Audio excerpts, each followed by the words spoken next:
자, 여러분, 사람을 종교적으로 자극하는데 아주 좋은 두 가지 방법이 있습니다. 종교적으로 자극한다는 말은 무슨 얘기냐면 그 사람으로 하여금 변화가 없고 반응 없는 그 사람으로 하여금 어떤 종교적인 이슈로 가스라이팅 한다는 겁니다. 그래서 맹목적으로 그 집단이나 한 사람을 쫓게 만드는 것이죠. 신봉하게 만드는 것입니다. 이렇게 종교적으로 자극을 주고 가스라이팅을 하는데 좋은 두 가지 방법이 있는데, 첫 번째는 무엇이냐? 바로 적그리스도를 설정하게 하는 방식입니다. 그리고 두 번째 방식은 종말에 서바이브 해야 된다, 살아남아야 된다, 이 마지막 때에 살아남기라는 방식으로 사람들을 미혹하는 것입니다. 자, 그래서 모든 이 땅에, 여러분, 이 시대에 사이비 이단들은요 반드시 이 두 가지 방법을 씁니다. 그래서 사람들을 미혹하는 거예요. 첫 번째는 뭐라고요? 우리의 적이 저기에 있습니다. 그러니까 우리는 대동단결 똘똘 뭉쳐야 됩니다. 이런 식으로 자꾸 몰아가고요. 또 하나는 이제 마지막이, 종말이 얼마 남지 않았습니다. 지진 나는 거 보세요. 화산 터지는 거 보세요. 전쟁 나는 거 보세요. 기근으로 사람들 죽어가는 거 보세요. 이제 얼마 남지 않았어요 하면서 막 사람들을 마지막에 살아남아야 된다는 쪽으로 자꾸 조급하게 끌고 갑니다. 첫 번째 먼저 볼까요? 첫 번째, 적그리스도 설정하기 방식. 이 방식은요, 말 그대로 우리 집단에 나의 적을 설정하게 만드는 거예요. 그것이 기성교단, 기성교회 목회자들이 될 수도 있고요, 어떤 이념이나 이데올로기가 될 수도 있어요. 뭐가 됐든지 간에 적을 만들어 놓고 자기들끼리 똘똘 뭉치는 겁니다. 적을 만들어 놓고 자기들끼리 똘똘 뭉치는 거예요. 봐라, 외부에 적이 있다. 저 적들을 우리가 저항하고 대항하고 물리쳐야 된다. 이런 식으로 적을 설정해 놓고 우리끼리 똘똘 뭉치는 겁니다. 예를 들어서 여러분, 기독교의 적은 여러분 공산주의일까요? 사회주의가 여러분 기독교의 적일까요? 한번 생각해 보세요.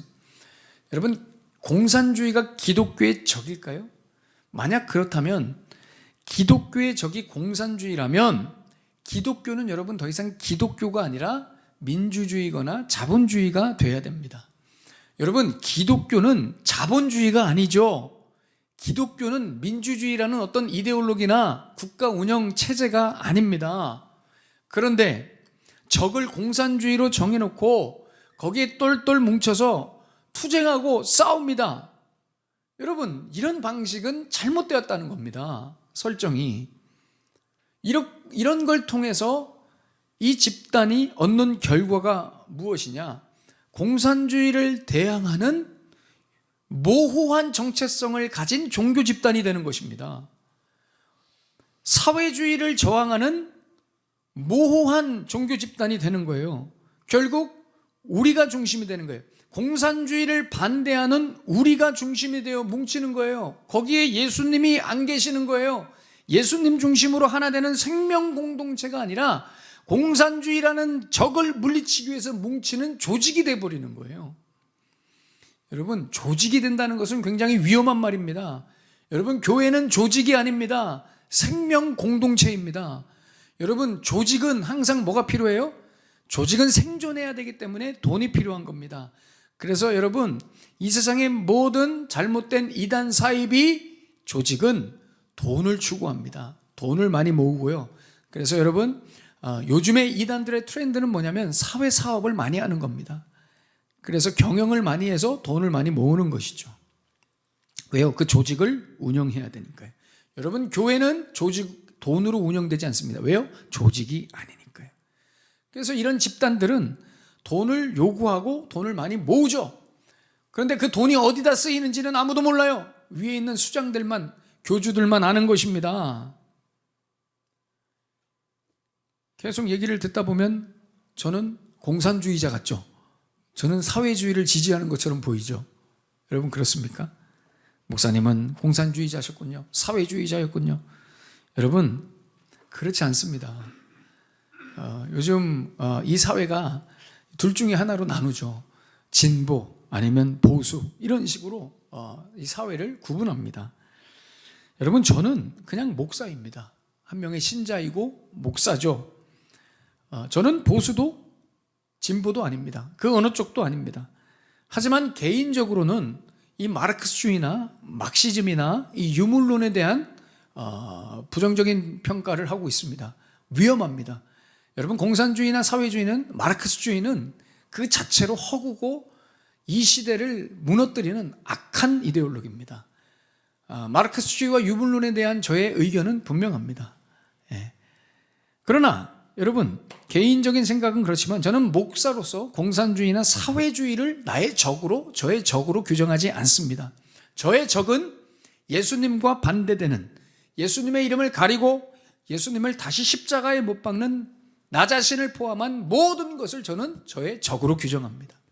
그것이 바로 모든 그리스도인들의 적이 되어야 됩니다. 여러분, 이 시대에 자꾸 그렇게 휩쓸려 다니시면 안 됩니다. 나는 진보야, 나는 보수야, 휩쓸려 다니시면 안 됩니다. 우리는 그리스도인입니다. 예수님과 반대되는 것이 적이지 보수나 진보가 나의 적이 아닙니다. 이런 걸 조심해야 되겠죠. 비정상적인 종교 집단은 이 오류에 반드시 빠져 있습니다. 자신들의 적을 정해놓고 그 적에 대항하는 집단으로 그 공동체, 그 집단의 성격을 만들어가는 겁니다. 위험합니다. 조심하셔야 돼요. 자, 두 번째, 사람을 종교적으로 자극하는, 가스라이팅하는 방식 중에 또 하나는 바로 종말에 살아남아라. 어떻게든지 이 종말에 살아남아야 된다. 종말에 살아남기 방식으로 사람들을 미혹합니다. 이 말은 말 그대로 이제 마지막 때가 얼마 남지 않았으니 이제 예수님 좀 있으면 오신다는 거예요. 내일 오실 수도 있고, 그래서 좀 있으면 오신다는 거예요. 그래서 예수님 오시니까 끝까지, 마지막까지 살아남는 자가 되기 위해서 노력하라는 거예요. 그래서 자꾸 조급함을 주죠. 긴장감을 줍니다. 그렇게 해서는 안 된다는 겁니다. 긴박감을 주는 겁니다. 막 사람의 마음을 조장하죠. 급하게 만듭니다. 지금 예수님 내일 오시는데 그렇게 하면 안 되죠. 막 하면서 얘기하다가 결국은 이런 식으로 인도해요. 잘 하려면, 살아남으려면, 구원 받으려면 우리 교회로 와야 됩니다. 우리 조직으로 와야 됩니다. 우리 목사님, 우리 교주의 말을 들어야 됩니다. 다른 집단에는, 다른 종교에는 구원 없습니다. 오직 여기에만, 여기 이 신천지에만, 여기 이 하나님의 교회, 안상홍 하나님의 교회만, 여기 이 킹제임스 버전만 성경으로 취급하는 말씀 보존 학회만, 성서 침례교회만, 여기에만 구원이 있습니다. 이렇게 미혹하는 사람들이죠. 여러분, 조심하셔야 됩니다. 여기에만 구원이 있습니다 라고 하는 교회는 일단 믿고 걸으시면 됩니다. 여러분, 구원은 여기에만 있지 않습니다. 구원은 예수 안에만 있죠. 이런 단순한 진리를 왜 이렇게 헷갈려 하는지. 요즘은요, 여러분, 잘못된 이단들만 이런 종말론을 이야기하는 게 아니에요. 협박하는 게 아니에요. 요즘은 정통교단이라고 하는 일선 교회들에서도 잘 이게 제대로 된 종말론을 이야기하지 않고 자꾸 종말론으로 살아남는, 서바이브하는 종말론으로 자꾸 사람들의 마음을 미혹합니다. 은은하게 혹세무민하는 것이죠. 왜냐? 사람들을 자꾸 이렇게 조급하게 만들어요. 사람들을 자꾸 현실에서 무감각하게 만들어요. 그렇게 해서 뭘 얻어요? 그렇습니다. 세력을 얻고 집단을 얻고 부를 얻는 거예요. 한마디로 자꾸 이렇게 잘못된 종말론으로 사람들을 미혹하는 가장 큰 이유는 종교 장사가 잘 되기 때문입니다. 종교 장사가. 그렇게 살아서 천국 가겠습니까? 그 교회 다녀서 그 목사님 밑에 있어가지고 천국 가고 구원 받겠습니까? 그렇게 해가지고 14만 4천 명 안에 들어가겠습니까? 이런 식으로 자꾸 쪼은단 말이죠. 무섭게 하고 협박하고. 그러면서 이런 얘기합니다. 적그리스도 얘기하고요, 공중재림 얘기하고요, 휴거 이야기하고요, 7년 대환란 이야기하고요, 짐승의 표 666 이야기하고요. 여러분들 중에 혹시 이번 코로나 시기에 이 백신 주사 맞으면 그 안에 베리칩 들어가가지고 백신 주사 맞으면 안 된다, 이런 얘기 들으시고 그것 때문에 백신 주사 안 맞으신 분들이 있다면 심히 안타깝습니다. 제가 심히 여기 우리가 다 미혹되는 것이죠, 여러분. 이런 얘기 자꾸 하는 거예요. 휴거된다고 그러고 이런 소리로 자꾸 조급하게 만들고요. 결국은 자기들만이, 자기 집단만이, 자기들만이 살아남게 하는 유일한 대안이라고 자꾸 이야기하는 거예요. 이런 두 가지 방식으로 사람들을 가스라이팅하는 이 이단들이 즐겨 애용하는 본문이 바로 오늘 마태복음 24장에 있는 말씀입니다. 오늘 본문도 그렇죠. 세대주의 종말론에 빠져 있는 사람들은 오늘 29절에 나오는 말씀, 해와 달과 별이 어두워지고 하늘의 권능이 흔들리는 이것을 휴거가 일어나기 전 징조로 설명합니다. 또 뒤에 30절에 인자의 징조가 하늘에서 보인다고 말씀하죠. 여러분, 이 사람들은 진짜 하늘에 말세가 되면 예수님 오시기 전에 하늘에 예수님의 형상이 이렇게 뭐 구름으로든 뭐로든 이렇게 뿌연하게 보인다는 거예요, 형상이. 그리고 예수님이 오실 때는 반드시 구름 타고 오신다는 거예요. 다른 거 타고 오시면 안 됩니다. 무조건 구름 타고 오셔야 돼요. 무슨 서유기 손오공도 아니고 반드시 구름만 타고 오셔야 돼요. 네. 이 사람들의 주장입니다. 또 뒤에 나오는 31절에 있는 큰 나팔 소리, 자기들만의 이 큰 나팔 소리는 자기들만의 교리예요. 특히 신천지는 이것을 기억하십시오. 신천지는 이것을 계시록의 비밀이라고 해요. 그래서 계시록의 비밀을 가진 자기들 교주, 그 한 사람이 택한 사람들을 사방에서 큰 나팔 소리로 불러 모은다고 이야기합니다. 또 뒤에 나오는 32절에 나오는 무화과 나무의 비유는 세대주의 종말론자들에게 이 비유는 무화과 나무는 이스라엘의 회복을 의미한다고 봐요. 그래서 back to 제루살렘, 이스라엘이 회복되면, 유대인들이 하나님 앞에 돌아오면 이 시대가 끝난다고 보는 거예요.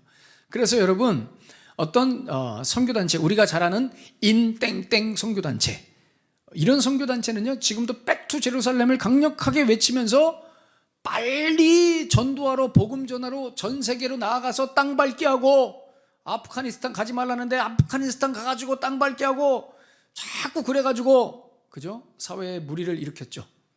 이 사람들은 왜요? 빨리 해야 빨리 예수님이 오신다는 거예요. 그러니까 예수님의 오심을 본인들이 조절하는 거예요. 여러분, 이게 잘못된 종말론입니다. 그래서 여기 보시면 32절에 가지가 연하여지고 잎사귀를 낸 건 이스라엘이 1948년도에 독립한 것을 상징한다고 이 사람들은 보는 겁니다. 이 끝도 없습니다, 이런 얘기하면은.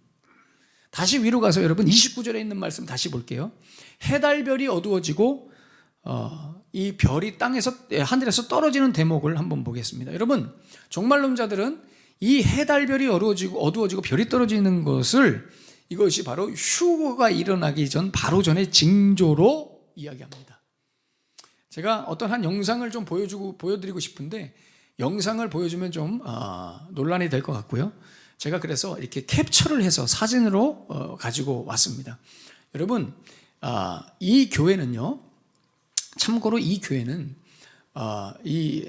여러분들이 유튜브 가면 이 교회 설교를 들으면 여러분들이 한 번쯤은 다 들어봤던 교회 설교일 수도 있고요. 이 교회에서 강사로 설교했던 목사님들은 여러분들이 잘 아는 유명한 목사님의 설교이기도 합니다. 무슨 얘기예요? 그만큼 우리가 분별력이 없다는 거예요. 그런데 엉뚱한 세대주의 종말론 가지고 사람들을 미혹하고 있는 것이죠. 한번 볼까요? 이 사람들이 주장하는 것은 이겁니다. 아까 말씀드린 대로 적그리스도가 나타나요. 그럼 적그리스도가 나타나면 예수님께서 첫 번째 재림을 하세요. 공중에서 재림합니다. 땅까지 오시는 게 아니라 공중에서 재림해서 하나님 백성들을, 자기 백성들을 휴거로 끌고 모아서 가시는 거예요. 그럼 이 땅에는 7년 동안 환란이 있죠. 그리고 나서 나중에 예수님이 다시 오시는 거예요. 그런데 이 7년 환란 동안 666 짐승의 표 받지 말라는 거죠. 이런 이야기들을 하는 겁니다. 그래서 이 휴거 전에, 예수님이 공중재림하기 전에 징조가 있는데, 그것이 뭐라는 거예요? 아까 말씀드린 대로 해와 달과 별이 빛을 잃는 거예요. 그래서 그 다음 보면은 1월 성신의 3분의 1이 어두워진대요. 이 말은 요한계시록 8장에 나오는 이야기입니다. 빛을 발하지 않는데요.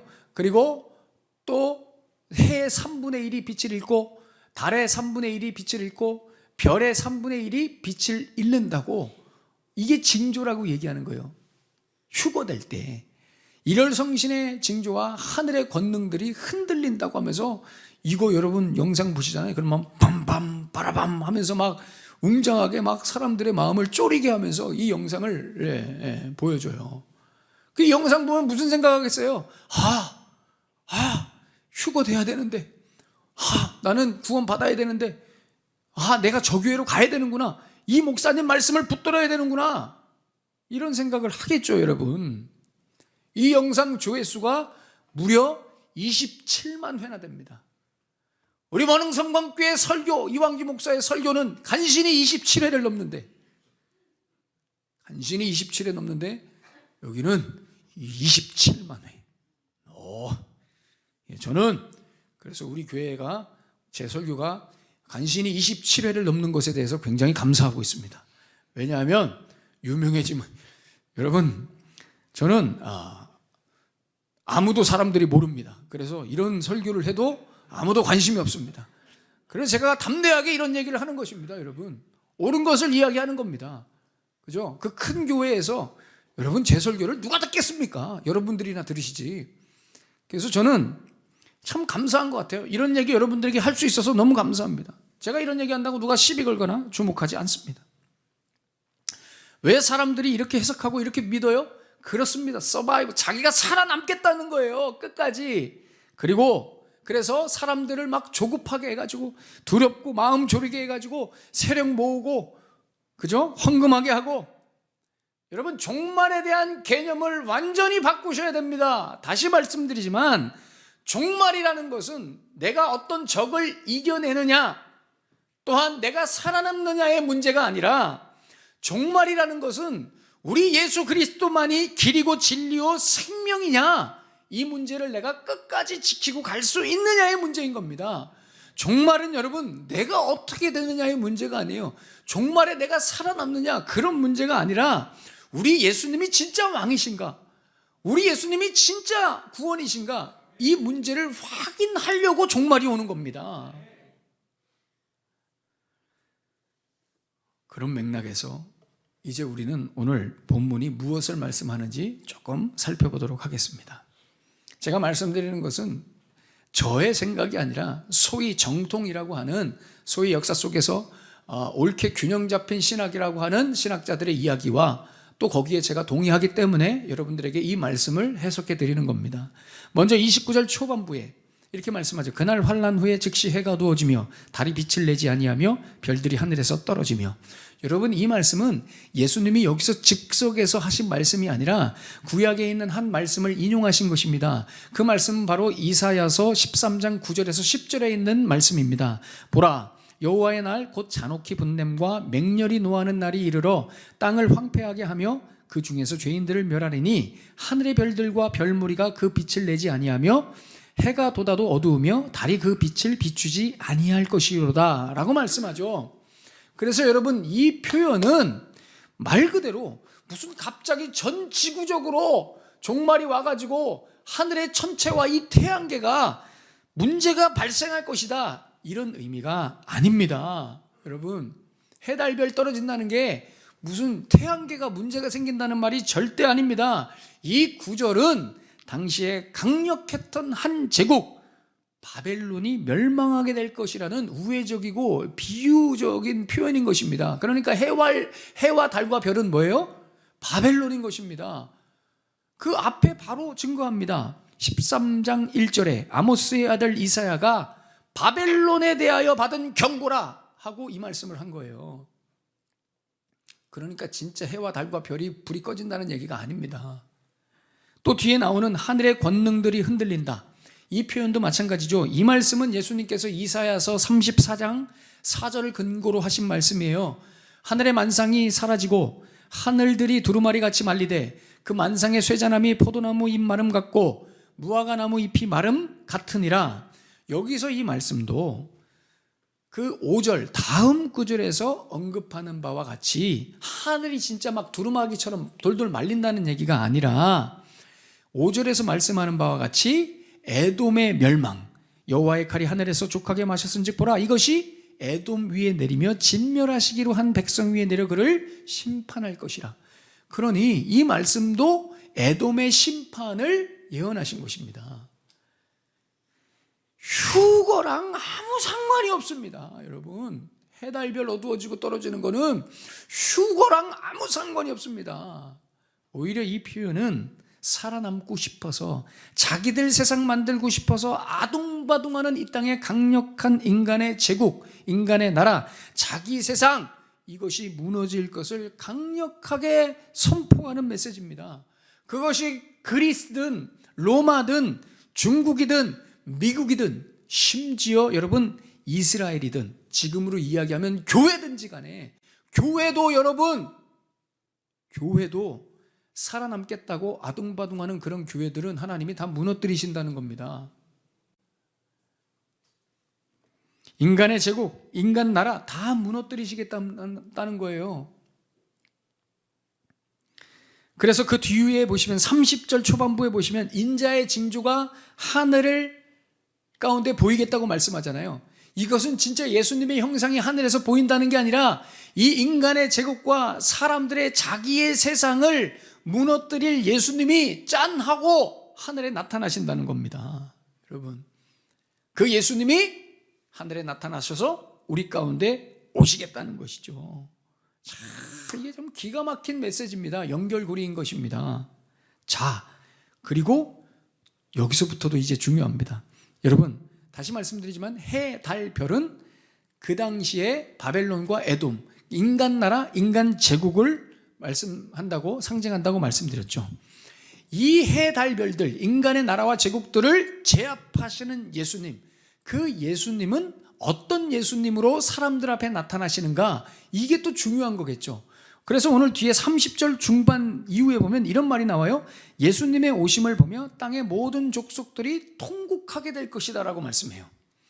그러니 여러분, 다시 오시는 예수님을 우리가 볼 때 그 예수님은 어떤 예수님이냐면 사람들이 막 통곡하게 될 예수님이라는 거예요. 그 예수님을 보면서 통곡하게 될 예수님, 이게 무슨 말인가? 왜 땅의 모든 족속들이 예수님의 오심을 보며 통곡하게 되는가? 원문에 보면은 가슴을 치며 절규하며 예수님의 오심을 본다고 표현하거든요. 왜 통곡하게 하는 예수님이신가 말이죠. 이 말씀은 또 밑도 끝도 없이 그냥 예수님이 즉석에서 하신 말씀이 아니라 다니엘 7장 13절과 스가랴 12장 10절에 있는 말씀을 배경으로 합니다. 특별히 인자의 오심과 관련해서는 다니엘 7장 13절과 연관이 있고요. 그 다음에 통곡한다라는 이 구절은 스가랴서 12장 10절에 있는 말씀과 연결됩니다. 자, 먼저 다니엘 7장 13절과 관련해서 인자의 오심에 관한 이야기를 우리가 볼까요? 다니엘 7장 13절에 보시면 이렇게 말씀해요. 내가 또 밤 환상 중에 보니 인자 같은 이가 하늘 구름을 타고 와서 옛적부터 항상 계신 이에게 나아가 그 앞으로 인도되매. 자, 여러분 여기서 이제 정신 차리셔야 됩니다. 1부 때는 제가 2번을 설명드렸는데 여러분들은 한 번만 설명드려도 분명히 충분히 알아듣게 되시기를 축원합니다. 자, 여기서 보시면 여러분, 자, 오늘 본문에는 예수님이 이 땅에 오시죠. 그죠? 근데 다니엘 7장 13절 보세요. 이 말씀, 내가 환상 중에 보니 인자 같은 이가 하늘 구름을 타고 와서 옛적부터 항상 계신 이에게 나아가 그 앞으로 인도되매. 여기서는 보세요. 옛적부터 계신 그 하나님에게 인자가 왔다고 했을 때, 여러분 보세요. 이 예수님이 우리가 생각하는 것처럼 예수님이 이 땅에 오심을 이야기할까요? 아니면 하나님 앞에 가심을 이야기할까요? 오늘 이 다니엘 7장 13절은. 그죠? 여러분들은 한번 들으셔서 이제 이해가 되시는데, 자, 여기 보세요. 옛적부터 항상 계신 이에게 이 인자가 가신 거예요. 그죠? 근데 이 구조를 근거로 인자의 오심을 설명하고 있다고요. 여러분, 이게 참 재밌는 겁니다. 그러니까 예수님은 우리 입장에서는 오시는 거잖아요, 다시. 근데 하나님 입장에서 볼 때는 예수님이 다시 오셨다고, 지금 하나님께로 다시 오셨다고 표현해요. 그러면 우리가 입장에서 볼 때는 가신 거죠. 가신 거예요. 이걸 뭐라고 그래요? 승천이라고 하잖아요, 우리가. 예수님이 승천하셨다. 자, 그래서 여러분, 이게 굉장히 중요한 거예요. 예수님은 하나님 입장에서 봤을 때는 어디를 갔다 오신 거예요? 땅에 갔다 오신 거잖아요. 왜 갔다 오셨어요? 십자가 지시려고 갔다 오셨잖아요. 인간의 모든 죄를 지시고 십자가에서 죽으시기 위해서 이 땅에 갔다 오신 거란 말이에요. 그죠? 그래서 여러분, 예수님의 다시 오심은 반드시 여기에 근거예요. 무슨 얘기냐? 예수님의 다시 오시면 우리의 죄를 위해서 십자가에서 죽으신 예수님이 승천하셨잖아요. 그 승천하신 예수님이 그대로 다시 오시는 거예요. 여러분, 예수님이 오실 때 여러분 어떤 예수님이 오실 것을 기대하십니까? 승천하신 예수님이 다시 오심을 우리는 기대해야 되는 것입니다. 그래서 사도행전 1장 11절에 이렇게 말씀하는 거예요. 이르되 갈릴리 사람들아 어찌하여 서서 하늘을 쳐다보느냐? 너희 가운데서 하늘로 올려지신 이 예수는 하늘로 가심을 본 그대로 오시리라. 가심을 본 그대로 오시리라. 가신 대로 오신다는 거예요. 예수님이 하나님 앞에 가셨기 때문에 여러분 다시 오시는 겁니다. 야, 여러분, 이게 기독교 신앙에서 중요한 재림에 관한 교리예요. 여러분, 예수님이 다시 오실 때 십자가에 달려서 고난받으신 그 예수님이 다시 오시는 거예요. 손자국, 손에 못자국, 허리에 창자국, 면류관 자국 그대로 오시는 거라고요. 여러분. 자, 그런데 뒤에 보면은 그 다시 오시는 예수님을 보고 통곡한다고 말씀하죠. 왜 통곡한다고 말씀할까요? 뭐 때문에 통곡해요? 스가랴서 12장 10절 볼까요? 내가 다윗의 집과 예루살렘 주민에게 은총과 간구하는 심령을 부어주리니 그들이 찌른 바 그를 바라보고 그를 위하여 애통하기를 독자를 위하여 애통하듯 하며 그를 위하여 통곡하기를 장자를 위하여 통곡하듯 하리로다. 여러분, 다시 오시는 예수님을 보고 왜 통곡합니까? 오늘 여기 보면은 은총과 관고하는 심령을 부어주리니 그들이 그 찌른 바 그를 바라보고 운다고 말씀해요. 그러니 사람들이 왜 예수님의 다시 오심을 보고 우는지 아세요? 통곡하는지 아세요? 그렇습니다. 그 예수님을 누가 찔렀기 때문에, 우리가 찔렀기 때문에, 내가 찔렀기 때문에, 내가 예수님을 찔러 죽였기 때문에 그 예수님이 다시 오실 때 그 예수님을 보면 우리가 운다는 겁니다. 여러분, 예수님 누가 찔러 죽였어요? 이스라엘 사람들이요. 로마 병력. 아닙니다. 우리가 예수님 찔러 죽였죠. 왜 찔러 죽였어요? 우리 세상 만들려고요. 내 세상 만들려고요. 내가 하고 싶은 대로 살려고 자꾸 내 인생 와가지고 자꾸 내 인생 방해하고, 그죠? 너 이렇게 살면 안 돼. 예수님이 자꾸 방해하시잖아요. 그러니까 싫으니까 예수님을 적으로 간주하고 예수님 밀어내고 예수님을 찔러 죽였잖아요. 우리 모두가 그랬다고요. 우리 모두가. 그런데 오늘 말씀에 보면 뭐예요? 은총과 간구하는 심령을 부어주셨기 때문에 예수님이 오실 때 통곡하고 우는 겁니다. 내가 찌른 예수님이 다시 오시는구나. 내가 찌른 어린 양 예수가 다시 오시는구나. 이걸 보고 통곡한다는 거예요. 이게 재림입니다. 그러니 여러분, 오늘 본문에서 뭘 얘기하려고 하는지 아세요? 휴거 준비해라. 무슨 대환란 준비하라. 이런 거예요? 아니에요, 여러분. 적그리스도 만들어가지고 잘 싸워서 이겨라. 종말에 살아남아라. 이 얘기예요? 아니에요, 여러분. 오늘 이 말씀은 이 생각하라는 거예요. 예수님을 누가 찔러 죽였는지를 생각하라는 겁니다. 여러분, 예수님이 왜 찔러 죽으셨는가를 늘 생각하라는 겁니다. 여러분, 누가 예수님 찔러 죽였습니까? 저와 여러분이 예수님 찔러 죽였죠. 왜 예수님 찔러 죽였어요? 다시 말씀드리지만 우리는 우리가 살고 싶은 세상이 있어요.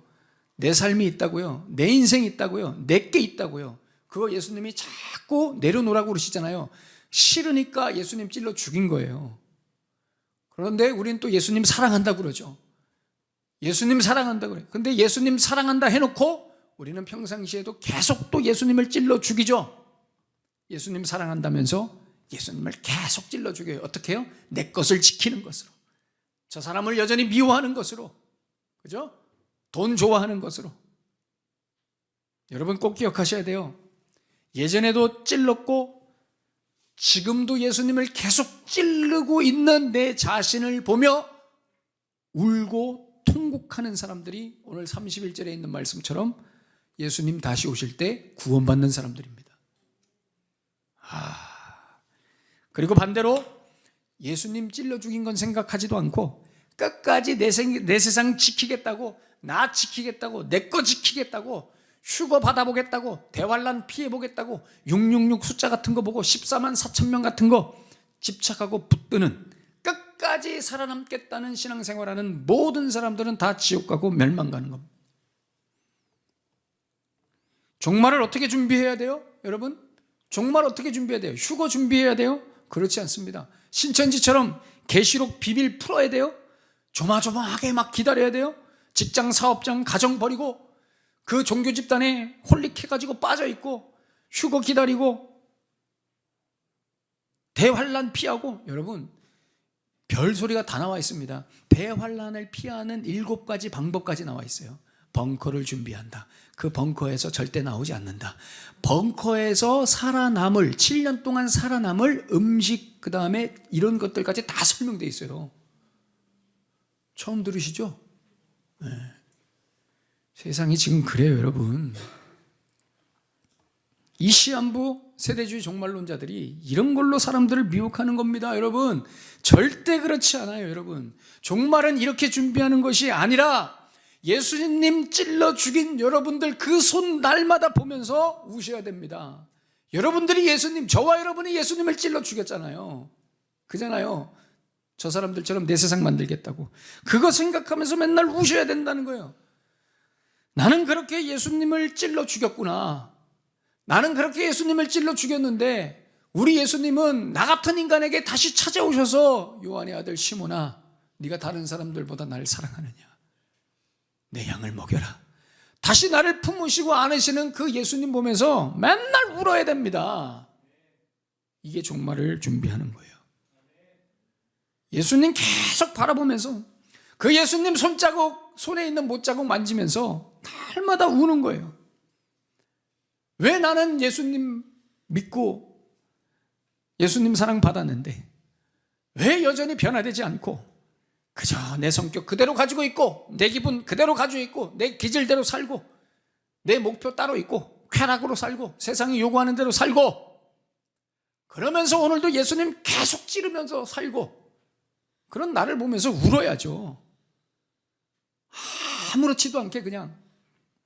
여러분, 이것이 바로 종말을 준비하는 것이고 종말을 살아가는 것입니다. 이것이 바로 영광으로 오실 인자이신 예수님을 바라보는 것입니다. 여러분, 종말로 겁주는 자들, 시간 없다고 조마조마하게 이 겁주는 자들 다 가짜입니다.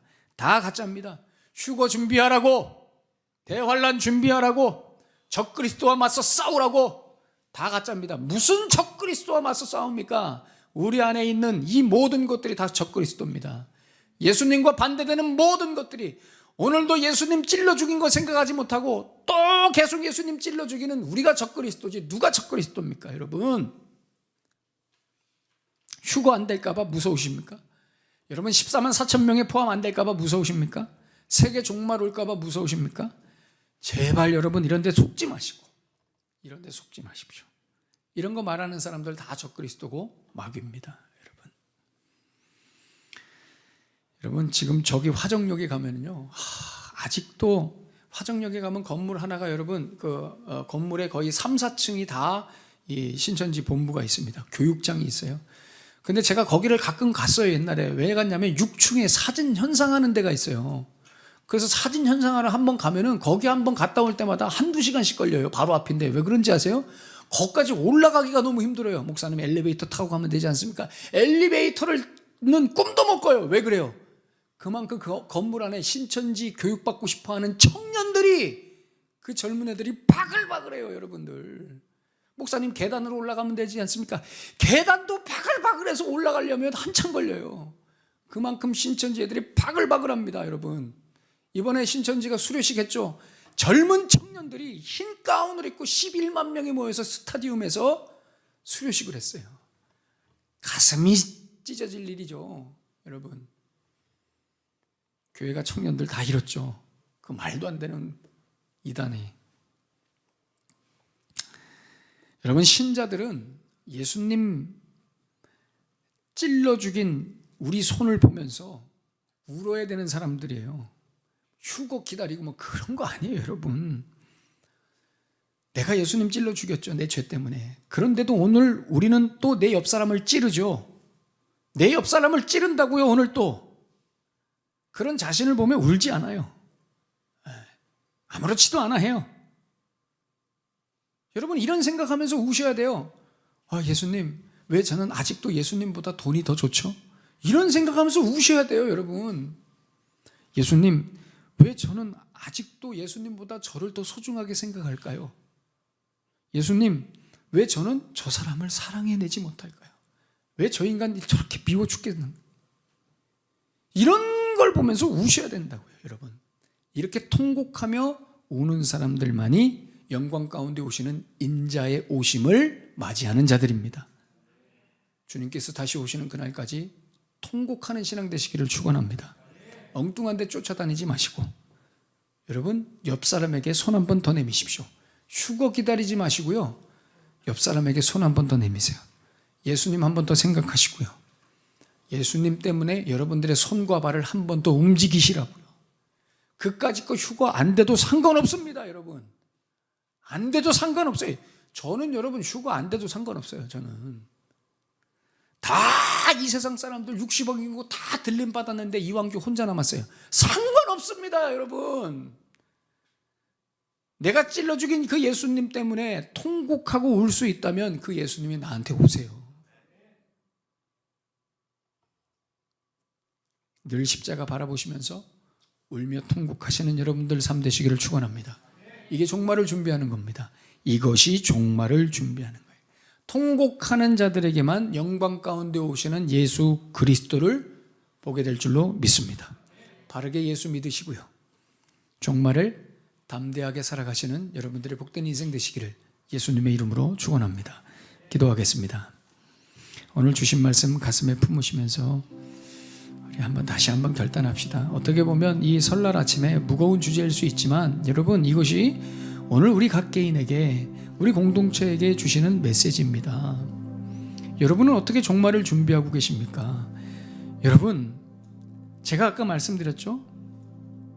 저는 잘못된 종말론으로 사람들을 미혹하며 설교하는 그 설교를 여러분들도 다 들어보셨고 지금도 어쩌면 듣고 계신지 몰라요.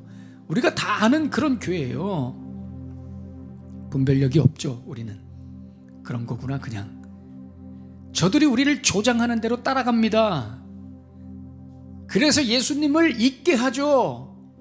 내가 해야 할 일을 하지 못하게 합니다. 휴거는 준비하되 내 옆에 있는 그 사람에게 용서를 구하지 않습니다. 자기를 기만하죠. 휴거는 준비하되 끝까지 돈 붙들죠. 이게 여러분 종말을 준비하는 겁니까?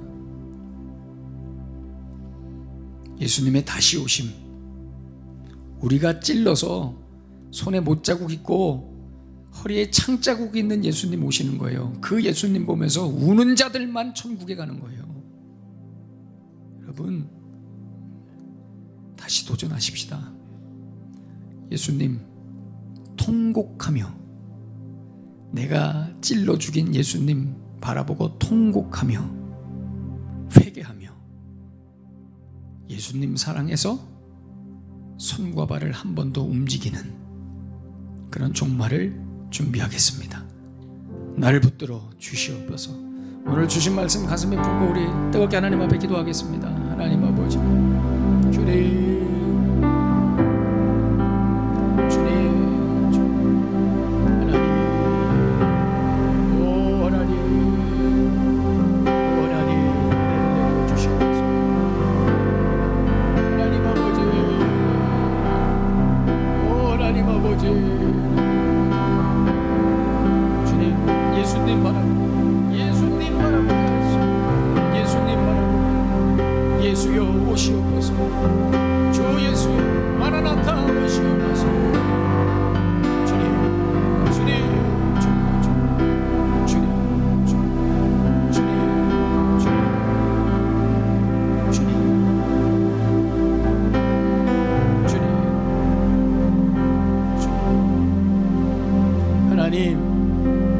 해와 달과 별이 떨어지는 것은 우리의 세상이 예수님으로 인해서 무너진다는 것을 의미한다 배웠습니다.